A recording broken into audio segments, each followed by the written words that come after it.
Assalamualaikum warahmatullahi wabarakatuh. Kami dari kelompok 10 yang beranggotakan 3 orang. Yang pertama Abdurrahman, yang kedua saya sendiri Endri Yusuf, yang ketiga adalah Siska. Di sini kami bertiga akan membahas materi lanjutan dari ilmu dakwah, yakni materi logistik dakwah. Nah, dalam materi logistik dakwah ini terdapat 5 subbab yang wajib kalian pahami atau kalian ketahui. Yang pertama ada pengertian logistik, etika normatif logistik, pengadaan logistik, perawatan dan pemanfaatan logistik, hingga yang materi terakhir sumber logistik dakwah. Untuk materi pertama akan dijelaskan oleh teman saya Muhammad Abdurrahman. Assalamualaikum warahmatullahi wabarakatuh. Saya Muhammad Abdurrahman akan menjelaskan sedikit tentang pengertian logistik dakwah. Logistik dakwah berasal dari dua kata, yaitu logistik dan dakwah. Logistik sendiri berasal dari kata logos yang artinya ilmu, dan dakwah sendiri berasal dari kata dauna daun yang artinya ajakan atau seruan kepada orang lain. Jadi dapat disimpulkan bahwa logistik dakwah adalah ilmu untuk berdakwah atau ilmu untuk mengajak seseorang. Dan di logistik dakwah ada 3 sub, yaitu materi dakwah, subjek dakwah, dan metode dakwah. Terima kasih, kurang lebihnya mohon maaf. Wassalamualaikum warahmatullahi wabarakatuh. Nah, itu tadi penjelasan materi yang pertama tentang pengertian logistik yang sudah dijelaskan oleh Abdurrahman.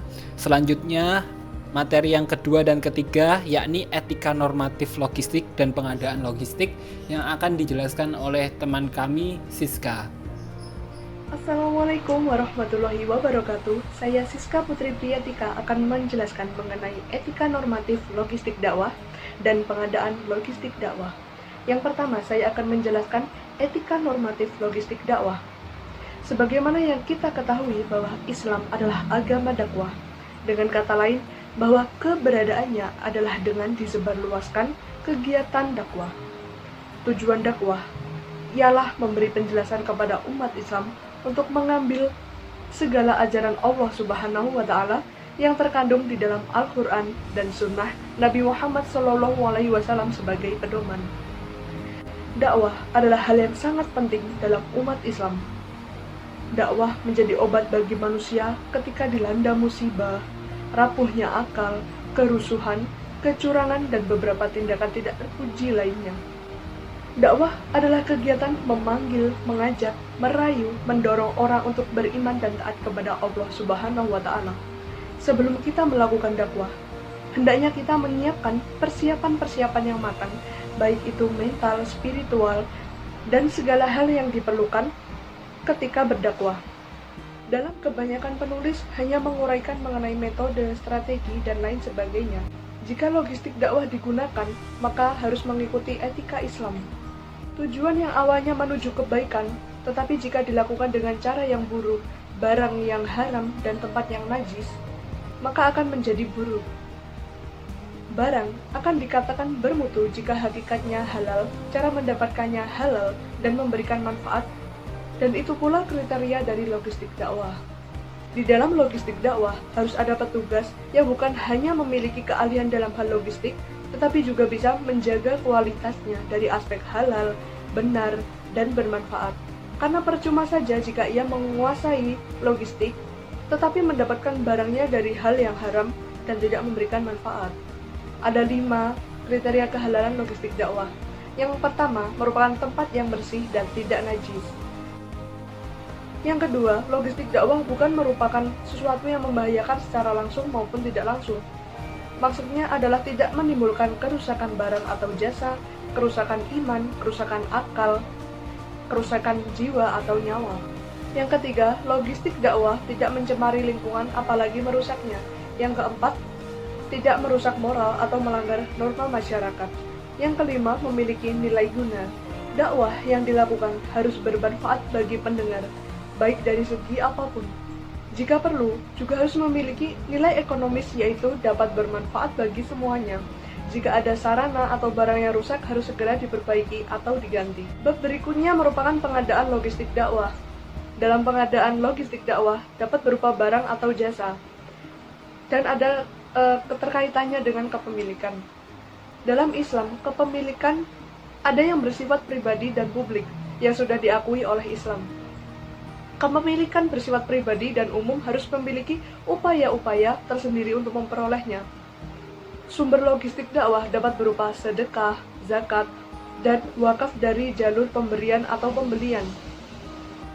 Tidak hanya barang atau jasa saja yang bisa digunakan untuk pengadaan logistik dakwah. Uang juga bisa digunakan untuk pengadaan logistik.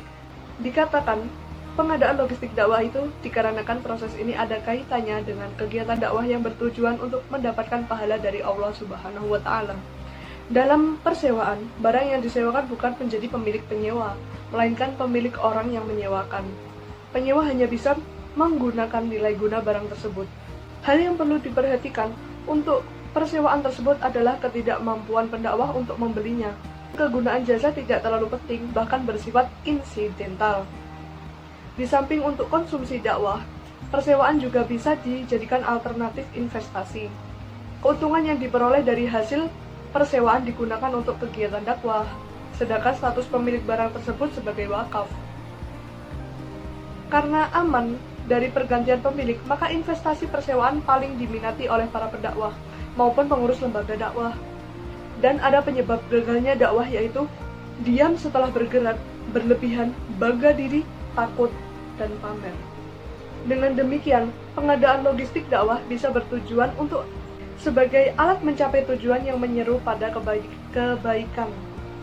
Pengadaan logistik dakwah juga memberikan manfaat untuk memberi kebutuhan sarana dalam berdakwah dan dapat mendukung kegiatan dakwah.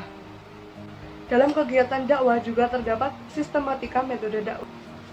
Sistematika dakwah tersebut dirinci dalam berbagai istilah.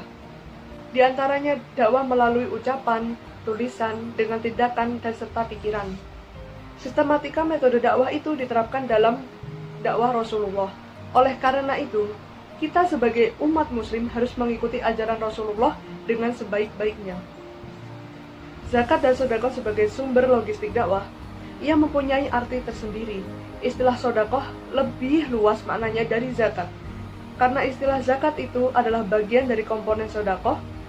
Sedekah bisa dilaksanakan kapanpun, sedangkan zakat ada ketentuan tersendiri. Sedekah juga ada dua macam, yaitu sedekah imaterial dan materialis. Sedekah imaterial itu contohnya merupakan pengucapan kalimat thayyibah, sedangkan sedekah materialis itu contohnya seperti kurban, hadiah, wakaf, infak, dan lain-lain. Perbedaan ini bertujuan untuk membedakan nilai yang diberikan seseorang dalam bentuk, ukuran, jumlah, waktu, tempat, dan lain-lain. Dalam sebuah kegiatan apapun itu konsepnya, media sosial juga menjadi unsur terpenting menjalankan kegiatan yang dilakukan. Karena media sosial menjadi penentu berkembangnya segala sesuatu, dalam berdakwah, menerapkan sosial itu juga sangat penting. Modal pun tidak cukup. Kita harus mempelajari ilmu sosial dasar juga. Ilmu sosial dasar merupakan ilmu yang mempelajari tentang konsep-konsep yang dikembangkan untuk memahami masalah sosial yang ada di sekitar lingkungan kita. Jadi dapat disimpulkan, pengadaan logistik dakwah dapat dikaitkan dengan ilmu dakwah, sejarah dakwah, ilmu sosial, dan lain sebagainya. Terima kasih. Ya, itu tadi pemaparan dari teman kita Siska mengenai materi etika normatif logistik dan juga pengadaan logistik dakwah. Selanjutnya kita masuk materi keempat dan kelima tentang perawatan dan pemanfaatan logistik serta sumber logistik dakwah. Yang pertama, perawatan dan pemanfaatan logistik dakwah. Perawatan di sini kami bagi dua, yakni perawatan kuratif dan juga perawatan preventif. Perawatan kuratif ialah upaya merawat logistik dengan membenahi bila ada suatu masalah. Contoh perawatan kuratif itu seperti kalau di kegiatan dakwah kita terdapat masalah, kita harus segera membenahinya. Seperti mic rusak dalam kegiatan dakwah atau kabel yang rusak, kita harus segera membenahinya agar dakwah dapat berjalan lagi.